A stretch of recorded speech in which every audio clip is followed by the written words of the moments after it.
انبیاء علیہ الصلوۃ والسلام کے واقعات بیان فرمائے. ان قصص اور واقعات سے پروردگار عالم کا منشا اور مبدا یہ ہے کہ امت محمد مصطفیٰ صلی اللہ علیہ وسلم کو گزشتہ انبیاء کرام کے واقعات و حالات سے خبردار کیا جائے، انہیں متنبہ کیا جائے، مطلع کیا جائے، آگاہ کیا جائے،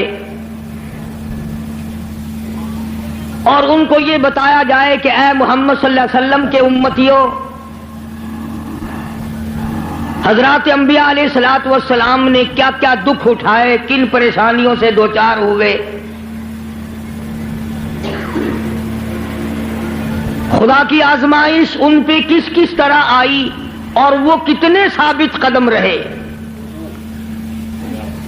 یہ کسی عام آدمی کے بس کی بات نہیں، نمازی کے بس کی بات نہیں، حاجی کے بس کی بات نہیں، غازی کے بس کی بات نہیں، پیر اور درویش اور فقیر اور مولوی کے بس کا روگ نہیں. صرف اور صرف یہ نبی کا کام ہوتا ہے جو اللہ تبارک و تعالیٰ کا براہ راست نمائندہ ہوتا ہے کہ جتنی مصیبتوں کے پہاڑ آئیں وہ ان سب سے ٹکرا جاتا ہے مگر اللہ کا نام نہیں چھوڑتا.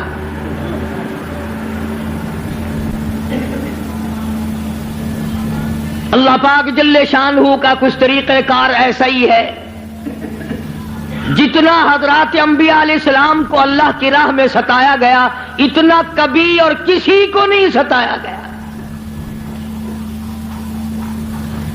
حضرت نوح علیہ السلام کے اگر واقعات قرآن کریم میں دیکھو پڑھ کر خدا کی قسم جگر پھٹتا ہے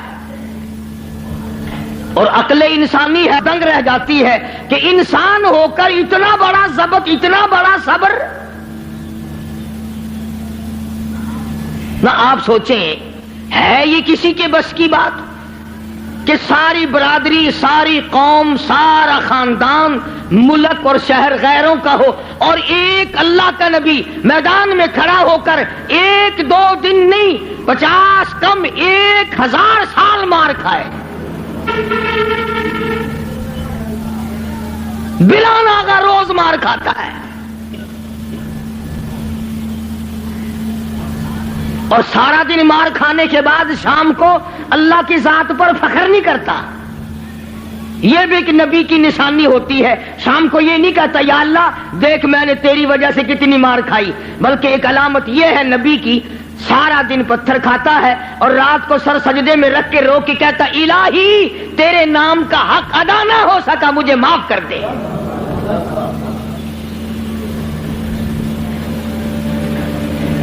یہ بھی ایک نبی کا خاصہ ہے. کچھ ہو جائے وہ اپنے آپ کو اللہ تبارک و تعالیٰ کے سپرد کر دیتا ہے. اور یہی وجہ ہے کہ اللہ پاک نے حضرات انبیاء علیہ الصلوۃ والسلام کو مختلف قسم کی معراج عطا فرمائی. حضرت آدم علیہ السلام کو معراج ہوا جنت میں، حضرت نوح علیہ الصلوۃ والسلام کو معراج ہوا کشتی میں،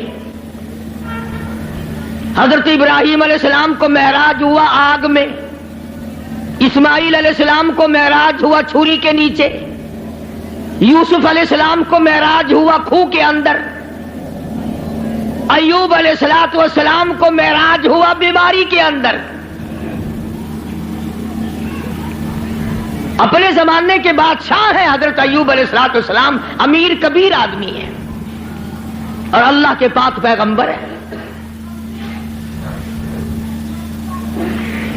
ایوب علیہ السلام کی گھر والی حضرت رحمت علیہ السلام یوسف علیہ السلام کی سگی پوتی ہے. بس اللہ تبارک و تعالیٰ نے جب اپنے بندے حضرت ایوب علیہ السلام کی تعریف کی تو شیطان کو تکلیف ہوئی. اب آدھا یہ میرا ایوب علیہ السلام میرا بڑا شکر گزار بندہ ہے، میری بڑی تعریف کرتا ہے، میری بڑی حمد و ثنا کرتا ہے، بڑا ترانہ ریز رہتا ہے، ہر وقت میرے سامنے دامن پھیلاتا ہے، عاجزی کرتا رہتا ہے، مجھ سے مانگتا رہتا ہے. شیطان نے آواز دی اسے کیا تکلیف ہے، وہ تیرا شکر ادا کیوں نہ کرے، کمی جو کسی بات کی نہیں. سب کچھ جو تو نے اس کو دے رکھا ہے وہ تجھے یاد نہ کرے تو اور کیا کرے؟ مزہ تو تب ہے کچھ بھی نہ رہے، پھر دیکھوں کیسے یاد کرتا ہے۔ اللہ پاک جل شانہ نے فرما دیا، او شیطان، ایوب علیہ السلام میرا بندہ ہے، میری بندگی کرتا ہے، میری اطاعت کرتا ہے، میری فرما برداری کرتا ہے، میرے حکم کی تعمیل کرتا ہے، تجھے اس پر کیا تکلیف ہے؟ وہ ہرگز میرے نام کو نہیں چھوڑ سکتا۔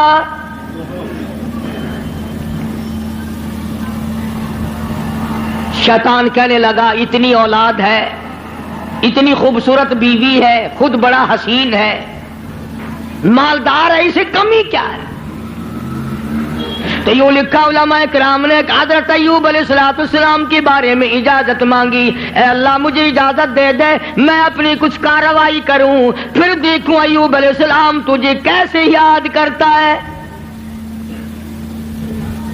فرمایا جہاں ہم نے تجھے اجازت دے دی، حضرت ایوب علیہ السلام کے سجدے کی جگہ جا کے بیٹھ گیا۔ ایوب علیہ السلام نے سجدہ فرمایا، دونوں ناکوں میں آگ کی پھونک مار دی، سارا بدن گل گیا۔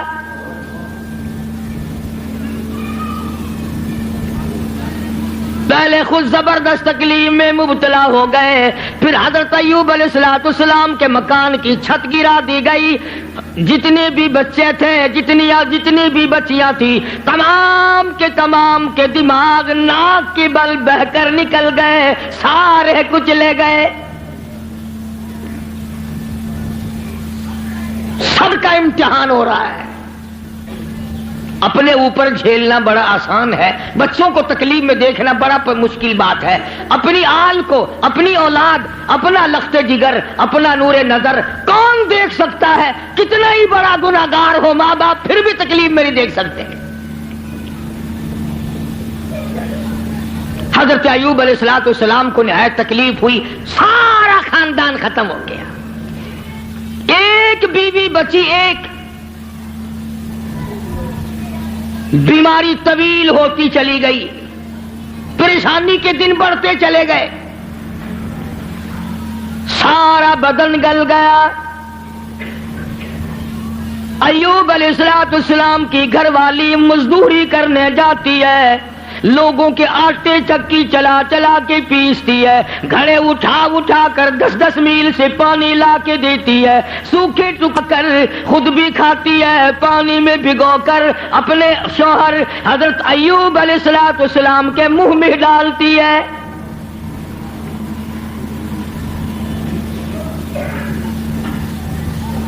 شیطان نے ان گھروں میں جا کے بھی بتلایا، اس کے خامند کو کوڑ لگا ہوا ہے، وہ کوڑ کے مرض میں مبتلا ہے، یہ اس کو ہاتھ لگاتی ہے، اس کو کھانا کھلاتی ہے، اس کو پانی پلاتی ہے، تمہارے برتنوں کو آ کے ہاتھ لگاتی ہے، تم سب کوڑی ہو جاؤ گے۔ یہ 10 میل کا ماہی سفر کر کے جاتی ہے، آگے سے عورتیں دھکا دے کر باہر نکال دیتی ہے۔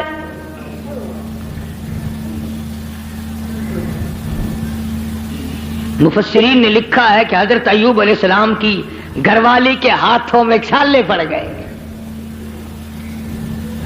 لوگوں کے پانی کے مشکیزے اور گھڑے اٹھا کر کندھے کا چمڑا ادھڑ گیا۔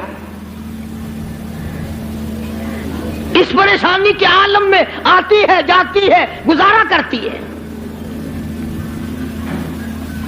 بستی والوں نے کہا ساری بستی میں کوڑ پھیلاؤ گے، اسے اٹھا یہاں سے باہر لے جاؤ، اٹھا کے کہیں جنگل میں، مارے گی ساری بستی کو۔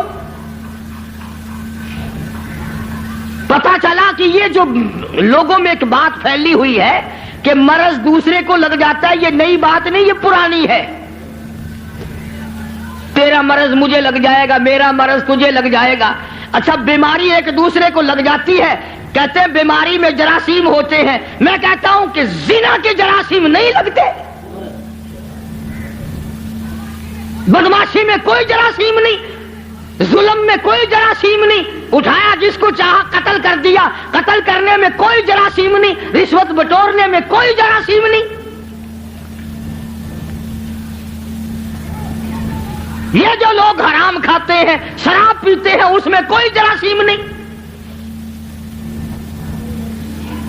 سود سود کھاتے ہیں. میں کہتا ہوں سود میں اور سور میں کوئی فرق نہیں, صرف 2 لفظ کا فرق ہے. یہ سارا ملک سود کھا رہا ہے. باقاعدہ بینکوں میں بیٹھ کر کاغذ قلم دوات لے کر اپنے اس کا حساب کرتے ہیں. تم نے کم لگایا, میرا سود زیادہ بنتا ہے. میری بات نہیں, شیخ الحدیث حضرت مولانا محمد زکریا صاحب رحمت اللہ علیہ نے فضائل میں لکھا ہے کہ 4 آن میں سود کا کھانا اتنا عظیم گناہ ہے, اتنا بڑا گناہ ہے, گویا اپنی سگی ماں کے ساتھ 35 مرتبہ بدکاری کی ہو.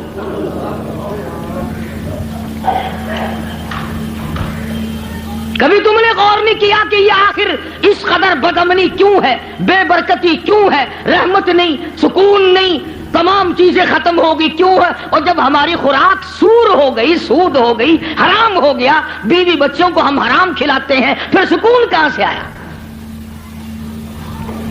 اور اسے حرام نہیں سمجھتے. اب ایک بات میرے ذہن میں آ رہی ہے, تمہیں بری لگے گی. یہ لکھے پڑھے لوگ کہتے ہیں کہ جی دیکھو مکان کا کرایہ علماء کہتے ہیں جائز ہے, دکان کا کرایہ کھانا جائز ہے, پلاٹ کا کرایہ کھانا جائز ہے, زمین کا کرایہ کھانا جائز ہے, گھوڑے پہ کرایہ کماؤ کھانا جائز, اونٹ پہ بھاڑا کرایہ کماؤ جائز, لاری پہ کرایہ کما کے کھاؤ, کار ٹیکسی ہوائی جہاز میں کما کے کھاؤ جائز.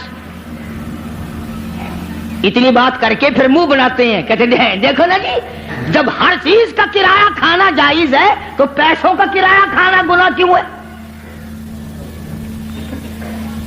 ایک آدمی 100 روپے کسی کو دیتا ہے اور وہ یہ کہتا ہے کہ جی 110 لوں گا اگلے مہینے میں. وہ کہتے کیوں گناہ ہے؟ ہر چیز کا جب کرایہ کھانا جائز ہے تو پیسوں کا کرایہ کیوں ناجائز ہے؟ اب لمبے چوڑے مسئلے اگر کروں گا تمہارے پلے کچھ نہیں پڑے گا.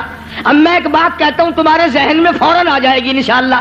بھائی گدھے کا کرایہ, گھوڑے کا کرایہ, اونٹ کا کرایہ, ٹیکسی کا کرایہ, دکان کا کرایہ, مکان کا کرایہ کھانا جائز ہے, بیوی کا کرایہ کھانا جائز کیوں نہیں؟ کوئی غیرت مند آدمی یہ پسند نہیں کرتا کہ بیٹی کا بھاڑا کھانا جائز کیوں نہیں؟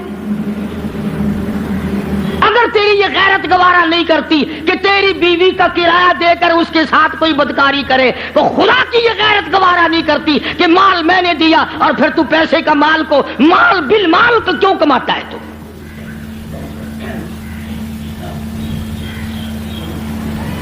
ذہن بدل گئے لوگوں کے. تو میں عرض کر رہا تھا کہ بستی کے لوگوں نے حضرت رحمت کو پریشان کر دیا. اٹھا یہاں سے, چل باہر لے کے چل, کوڑی کو لے جا یہاں سے. انہیں کیا پتا تھا کہ یہ پیغمبر ہے؟ انہیں کیا معلوم تھا کہ یہ اللہ کا نبی ہے؟ اور پتا ہوتے ہوئے بھی کون سے لوگ معاف کرتے ہیں؟ قرآن کریم کا ذالک بأنہم کانوا یکفرون بآیات اللہ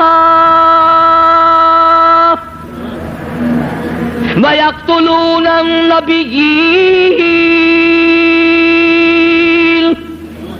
بِغَيْرِ الْحَقِّ. ایسے ظالم لوگ بھی دنیا میں آئے جنہوں نے نبیوں کو قتل کر ڈالا.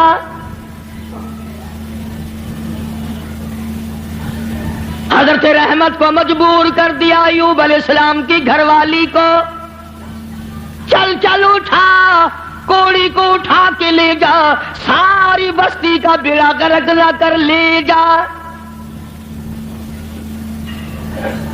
ایوب علیہ السلام بھی رو رہے ہیں, حضرت رحمت بھی رو رہی ہے. کیسے اٹھاؤں؟ سارے بدن پہ انگلی رکھنے کی گنجائش نہیں.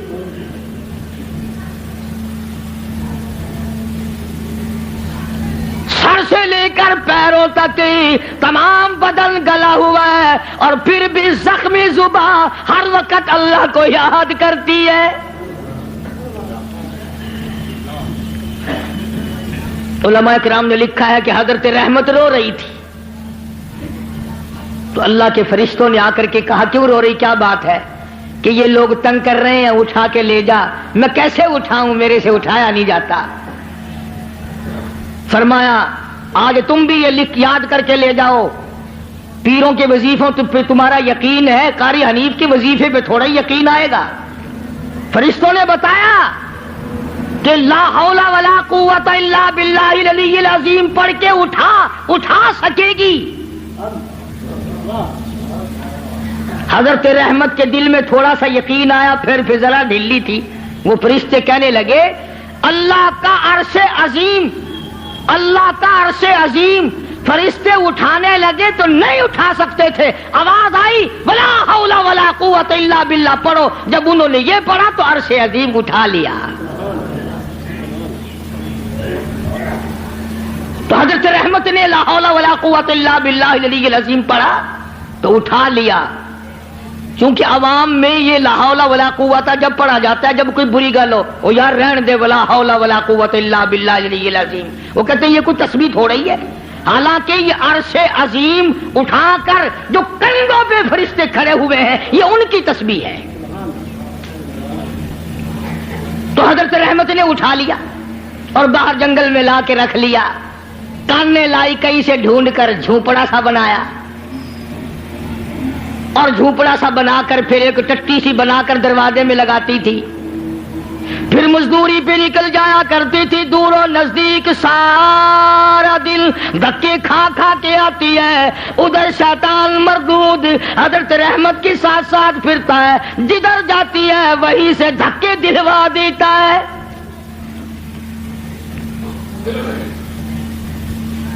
یوں سنا کہ حضرت رحمت آٹا جب پیس رہی ہوتی تھی، جب یہ جا کر کے چگلی کھاتا کہ تمہیں پتا ہے یہ جو تمہارا آٹا پیسنے والی عورت ہے اس کا خامن کوڑی ہے، برباد ہو جاؤ گے. یوں لکھا ہے مفسرین نے حضرت رحمت کو اپنی چکی پہ سے اٹھا کر دور تک دھکے دے کر واپس نکال دیا کرتے تھے. پیغمبر کی گھر والی روتی ہوئی آ جایا کرتی تھی، فاقوں پہ فاقے کاٹے. اور ایک اور میری بات سن لو، مفسرین نے لکھا ہے یہ دھکے کھانے والی جس کے کندھے کا چمڑا اڑ گیا، جس کے ہاتھوں میں چھالے پڑ گئے، علماء نے لکھا ہے اس وقت کی دنیا میں عورتوں میں سارے عالم میں سب سے زیادہ خوبصورت تھی حضرت رحمت.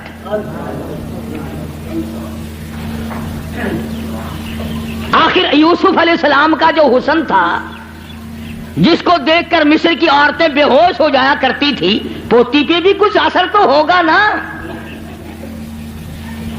سگی پوتی ہے حضرت یوسف علیہ السلام کی حضرت رحمت.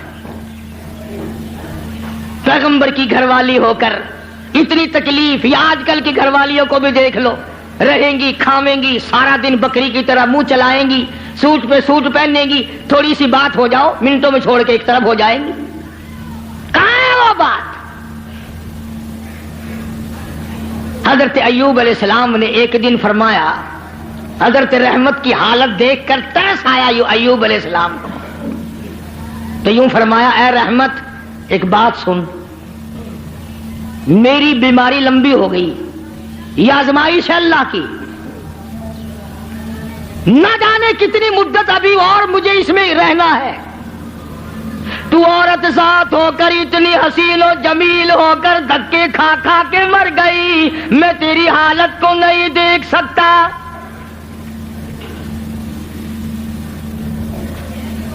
ایک دو دن کی بات نہیں، اسی طرح مسلسل چلتے چلتے 80 برس گزر گئے. ہاں تمہارا مائی باپ بڈھا بھائی بیمار ہو جائے نا، کئی آ جاتے ہیں جمعے میں حجی دعا کر دینا، اللہ پاک یا ادھر کر دے یا ادھر کر دے. دعا منگوانے آتے ہیں کہ جلدی رگڑا نکل جائے تو جائے اپنے ٹھکانے جان چھوڑے. کون اسپتالوں میں کھانا پہنچائے، کون ڈاکٹروں کے پیسے بھگتائے. جس اولاد کے پیچھے ساری عمر جھوٹ بولنا، رشوت بٹوری، حرام کا اکٹھا کیا، آج تو بیمار پڑا ہے، اولاد پہلے دعا مانگ رہی ہے اللہ جلدی کر. مولویوں کے پاس آ جاتے ہیں جی حضرت جی دعا کر دو، اگر زندگی ہے تو اللہ تندرستی دے ورنہ سنبھال لے. ہاں اسے اللہ سنبھال لے، بینک بیلنس تو سنبھال لیو، سارا کوٹھی بنگلہ تو سنبھال لیو. تیرے مرنے کی دعا اولاد کراتی ہے جا کے. حضرت ایوب علیہ السلام نے فرمایا اللہ والی، نہ جانے کب تک میرا یہ مرض ہے، کب تک میں اس آزمائش میں مبتلا ہوں، میں تجھے طلاق دے دیتا ہوں، اپنے گھر چلی جا، میرا اللہ مالک ہے۔ قربان جاؤں۔ حضرت رحمت نے پوچھا کہ اے ایوب یہ بتاؤ میری اور تمہاری خوش خرمی اور مسرت کی زندگی کتنے سال گزری؟ حضرت ایوب علیہ السلام نے فرمایا 80 سال۔ 80 سال۔ جواب سنو اور حیران ہو جاؤ، اور اپنی بیوی بچیوں کو اور بہنوں اور بیٹیوں کو بتاؤ اور سناؤ، اور انہیں بتاؤ کہ آخرت کے لوگ یوں ہوا کرتے ہیں۔ حضرت رحمت رونے لگی اور کہنے لگے اللہ کے نبی، اللہ کے پاک پیغمبر، آج 80 سال تو میں تیری ساتھ لگی رہی، تیری بغل میں سوتی رہی، تیرے بستر میں سوتی رہی، تیری ساتھ مل جل کر کے کھاتی پیتی رہی، اب آزمائش آ گئی، تجھے چھوڑ کے چلی جاؤں، کل قیامت کا دن آئے گا، میرا رب جب مجھ سے پوچھے گا اور رحمت میرے ایوب کو چھوڑ کے کیوں چلی گئی تھی، اس وقت کا جواب سکھاؤ، کیا جواب دوں گی؟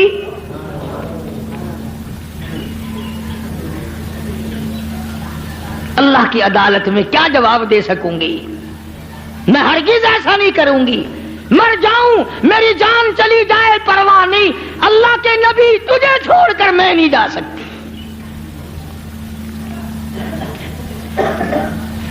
حضرت ایوب علیہ السلام کی خدمت کرتی رہی، مزدوری پہ جاتی تھی، لوگوں کے پانی کے گھڑے مشکیں ڈھوتی تھی، آٹے پیستی تھی، سودے دور دور سے خرید کے لا کے دیتی تھی، سوکھے ٹکڑے لا کر پانی میں بھگو بھگو کر اپنے شوہر حضرت ایوب علیہ السلام کے منہ میں ڈالتی تھی۔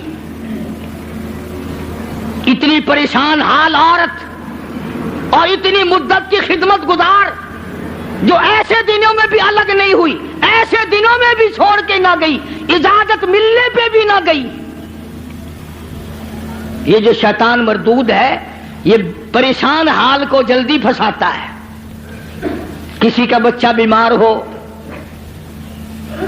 کسی کا بیٹا بیمار ہو، مقدمہ گلے میں پڑ جائے، پھر اس کو کہتا ہے کہ دیکھ اللہ میاں کیا کرے گا، اللہ میاں کے پلے ہے کیا، تو فلانے بابا کے دربار میں جا اور وہاں جا کر سجدہ کر، قبر کی مچی چاٹ، انشاءاللہ تیرا بیٹا بالکل ٹھیک ٹھاک ہو جائے گا۔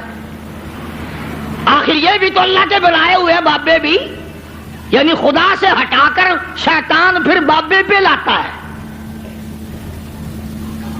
اس کا مقصد شرک کرانا ہے، لعنت میں گرفتار کرانا ہے۔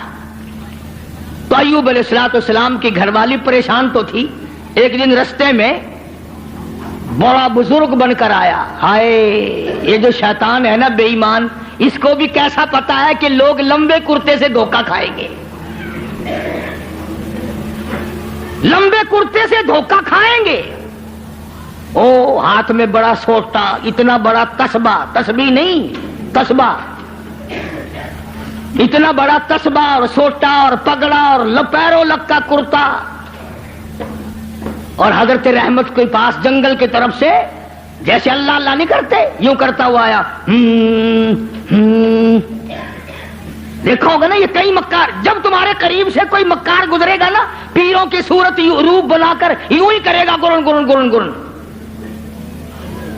آیا آگے سے حضرت رحمت کو کہنے لگا کی حال ہے تیرا، کدھر پھر دیے؟ ان پاک پیغمبر کی گھر والی ہے، کہنے لگی الحمدللہ ٹھیک ہے۔ اور سنا تیرا خامن بڑا بیمار ہے، کہ جی ہاں بیمار ہے۔ کتنے دنوں سے؟ کہ بہت دن ہو گئے۔ کہ بکرا لیا بکرا، یہ جتنے بیٹھے ہیں نا دھونا رمائے ہوئے، بکرا بڑا منگوا میں فوراً بکرا، کہنے لگا کہ بکرا لیا اور چوراہے میں اس کو ذبح کر کے پھینک دے، بس تیرے خامن کا کوڑ اتر جائے گا، جو اس بکرے کے پاس سے گزرے گا نا اس کو لگ جائے گا، تمہاری جان چھٹ جائے گی۔ جو اس بکرے کو ہاتھ لگائے گا، جو اس بکرے کو کھائے گا، جو اس بکرے کے قریب سے گزرے گا اس کو یہ کوڑ لگ جائے گا۔ اب بیچاری اتنی مدتوں کی پریشان حال مائی جو رات دن دکھوں میں ہے، وہ یہ بات بھول گئی۔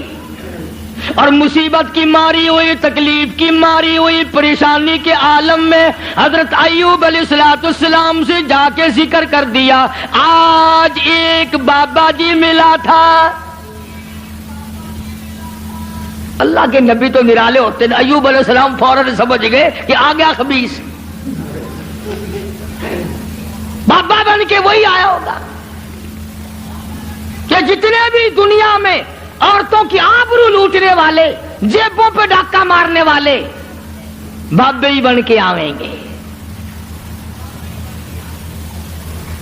ایوب علیہ السلام کے سامنے کہنے لگی، مجھے آج ایک بابا جی ملے تھے، بڑا درویش سی، بڑا فقیر آدمی سی، بڑا کلندر سی، اور دوا دس گیا مینو، یہ دس گیا کہ میں بکرا لوا، انہوں ذبح کر کے چڑھائے تے پھینک دیواں، سٹ دیواں، جیڑا کولو لنگے گا انہوں بیماری لگ جاوے گی، تہاڈی بیماری دور ہو جاوے گی۔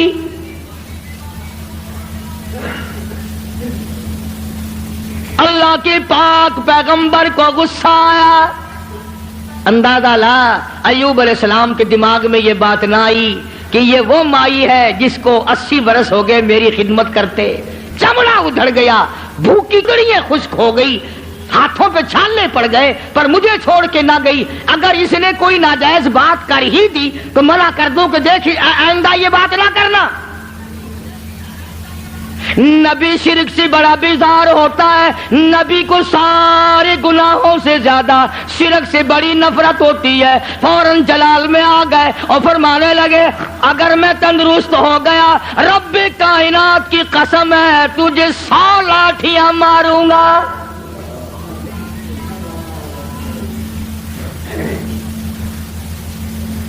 تجھے 100 لاٹھیاں ماروں گا۔ تو نے شرک کی بات کیوں کی؟ اللہ جل شانہ کا مقابلہ کرتی ہے، اور یہ تو عقیدہ ہی غلط ہے کہ اس کی بیماری اس کو چمٹ گئی، اس کی بیماری اتر کر اس کو چمٹ گئی۔ اللہ سبحانہ و تعالیٰ فرماتے ہیں، اور بیماریاں دینے والا میں ہوں یا کوئی اور ہے؟ اندازہ لا نبی شرک سے کتنی نفرت کھاتا ہے، نبی شرک سے کتنا بیزار ہے، اپنی خدمت گزار کو نہ دیکھا، گھر والی کو نہ دیکھا، بیگم کو نہ دیکھا کہ یہ میری وجہ سے کتنا عرصہ گزر گیا، رات دن پریشان حال دھکے کھاتی ہے، چلو کوئی بات نہیں۔ اللہ کا نبی جلال میں آ گیا، سارا بدن کیڑوں نے کھا لیا مگر اب بھی جلال میں آ گیا، اور حالت یہ بنی ہوئی ہے کہ سوائے زبان بھی زخمی ہے، کوئی چیز بھی ایسی نہیں جہاں پہ زخم نہ ہو، سارا بدن زخمی۔ ادھر حضرت رحمت پہ غصہ آ گیا، تو نے ایسی بات کیوں کی، شرک والی بات کیوں کی، توحید سے ہٹ کر بات کیوں کی، اللہ کے کلام سے ہٹ کر بات کیوں کی؟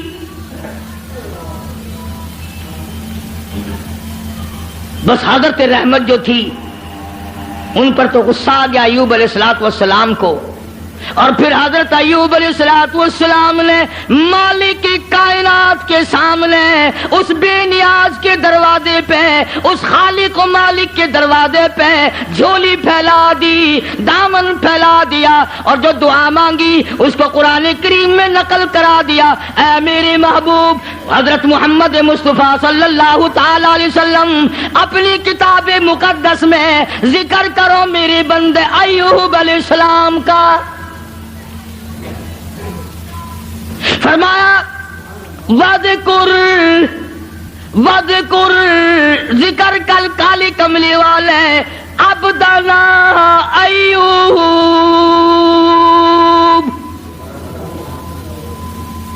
اس کلام مقدس میں ذکر کر، پاک کلام میں تلاوت کر، زبان تیری ہو، کلام میرا ہو، سننے پڑھنے والی تیری امت ہو، مزہ آئے گا۔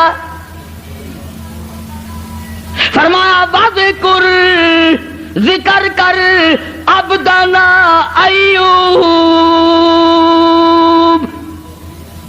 میرا بندہ ایوب علیہ السلام تھا۔ اذ نادى ربه انی مسنی الشیطان بنصب وعذاب۔ اے میری نبی، کلام پاک میں میرے بندے ایوب علیہ السلام کا ذکر کر، جب اس نے مجھے اس وقت پکارا جب شیطان نے اپنا مکر کیا، فریب کیا، داؤ کھیلا، فاستجبنا له ونجیناہ، میرے پاس آیا ایوب علیہ السلام نے اسی جگہ پڑے پڑے لیٹے لیٹے زخمی حالت میں جھولی پھیلا دی، ربی انی مسنی الضر وانت ارحم الراحمین۔ او میرے پروردگار، ایک اکرم الاکرمین، یا رحم الراحمین، اور رحم والے اور کرم کے مالک، ربی انی مسنی الضر، مجھے تکلیف آئی، مجھے پریشانی آ گئی، مجھے بیماری نے کھا لیا، وانت ارحم الراحمین،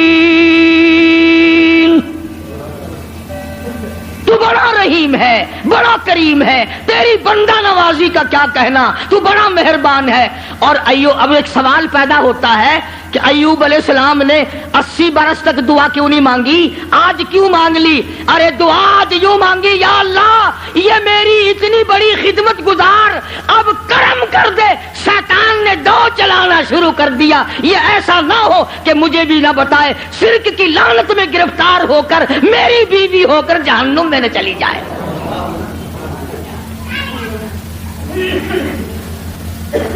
اتنا عرصہ بھوکی مری، پیاسی مری، دھکے کھائے، لوگوں نے دھکے دے دے کر اپنے گھروں سے نکالا، عورتوں نے نکالا، یوں لکھا مفسرین نے گھر سے دھکا بھی دیا کرتے تھے، اور ایوب علیہ السلام کی گھر والی کو لوگ مارا بھی کرتے تھے، مار کھاتی، دھکے کھاتی۔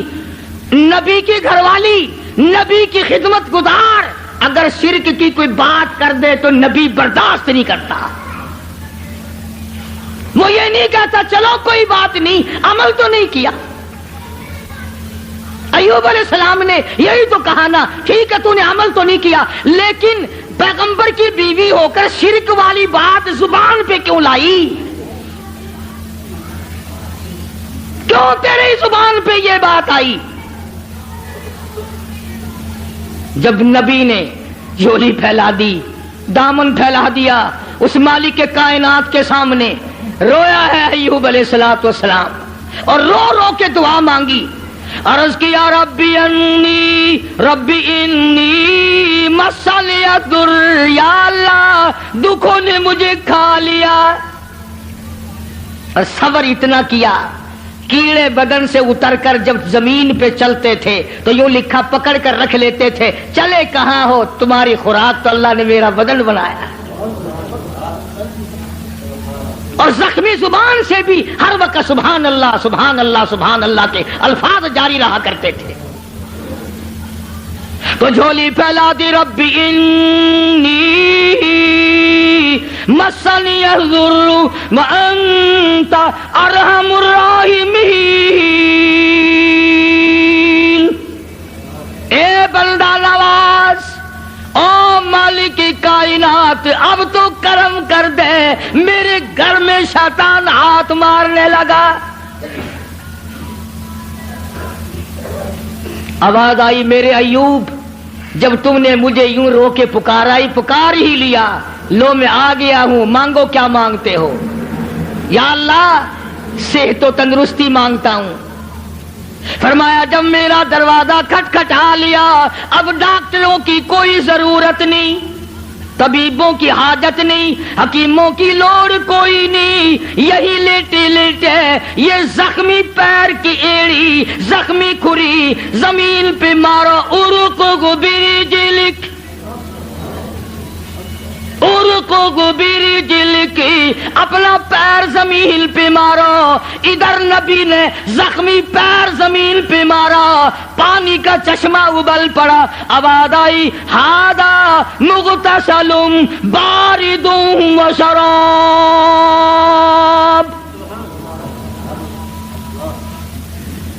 اس پانی میں سے کچھ پی لو، کچھ پانی لے کر غسل کرو۔ چنانچہ پانی پیا، غسل کیا، جیسی تندرستی 80 سال پہلے تھی وہی جوانی، وہی خوبصورتی پانی پینے سے اور غسل کرنے سے فوراً لوٹ آئی۔ اب خدا کہتا ہے یہ میں نے کیا، حکم اللہ نے دیا نا کہ پیر مار، شکر ہے اسی اوتھے نہیں سی، نہیں تو اسی کہنا سی قبر دا پتہ نہیں، اس پانی دے وچ ایک بابا دبیا ہویا پرانا، فوراً اسی اسے پاسے لے جانا سی، اخیر پرانا بابا تھلے۔ حالانکہ جب وہ دکھ دور کرنے پہ آئے اس کو کیا دیر ہے، وہ پانی کو سب کچھ بنا دے، اور جب دکھ دینے پہ آئے تو اس وقت بھی سبب پانی کھانا ہی بن جاتا ہے۔ تو ایوب علیہ السلام نے پانی پیا، غسل کیا، وہی پرانی جوانی، وہی پہلے والا حسن، تندرست ہوئے بیٹھے ہیں جھوپڑی کے آگے۔ اللہ غنی، کمال ہے رحمت تیری قبر پہ کروڑ رحمتیں نازل ہوں۔ یوں لکھا ہے کہ مزدوری کر کے یوں جھولی میں ٹکڑے لیے ہوئے حضرت رحمت آئی اور دور سے دیکھا وہ جھوپڑی کا جو دروازہ بنا رکھا تھا نا کانوں کا ٹٹی، وہ کھلا ہوا دکھائی دیا۔ حضرت رحمت وہیں سے رونے لگی، خیر ہے آگے میں آ کے کھولا کرتی تھی، آج کھلا ہوا ہے، کوئی جانور نہ نقصان کر گیا ہو۔ اور جب آئی ہے دروازے پہ تو دیکھا ایک نوجوان بیٹھا ہے، تو پریشان حال ہو گئی۔ اللہ غنی، جس کی 80 برس اتنی مصیبت اٹھا کے خدمت کی ہو، حضرت رحمت جب دروازے پہ کھڑی ہوئی اپنی جھوپڑی کر جھوپڑی کو خالی دیکھا، روئی، جھولی پہ لیا، اللہ میں بے گناہ ہوں، میرے مالک نہ جاتی تو یہ پیٹ کیسے بھرتی، اس کے لیے ٹکڑے لینے گئی تھی، کون جانور کھا گیا، کون اٹھا کے لے گیا، یا اللہ کوتاہی میری ہوئی، غلطی مجھ سے ہوئی، مجھے معاف کر دے۔ علماء نے لکھا ہے کہ حضرت ایوب علیہ السلام نے جب حضرت رحمت کو پریشان دیکھا تو آ کے ہاتھ پکڑا اور کہا رحمت اللہ کا شکر ادا کر، میں وہی ایوب ہوں، اللہ نے تندرستی عطا فرما دی، میں وہی پیغمبر ہوں ایوب علیہ السلام۔ اچھا، فرمایا کہ دیکھ لے اللہ نے پانی میں سب کو تندرستی پیدا کر دی، میں نے پانی پیا اور غسل کیا، میرا یہ تندرستی والا حال ہو گیا۔ اب ایک بات جو میں آخر میں کہنا چاہتا ہوں وہ تم بھی بھول گئے ہوگے، ہم 1,00,000 قسمیں کھاتے ہیں، شرط لگاتے ہیں، وقت گیا گئی گزری، پھر کون یاد کرے کتنی قسمیں کھائی، کیا نیم دھرم کیے، کتنا جھوٹ بولا، کون پرواہ کرے۔ حضرت رحمت یکدم خوش ہو گئی، یا اللہ میرے مصیبت کے دن ختم ہو گئے، میرا خامن تندرست ہو گیا۔ مگر ایوب علیہ السلام فرمانے لگے، اور رحمت تکڑی ہو جا، مجھے اپنی قسم یاد ہے،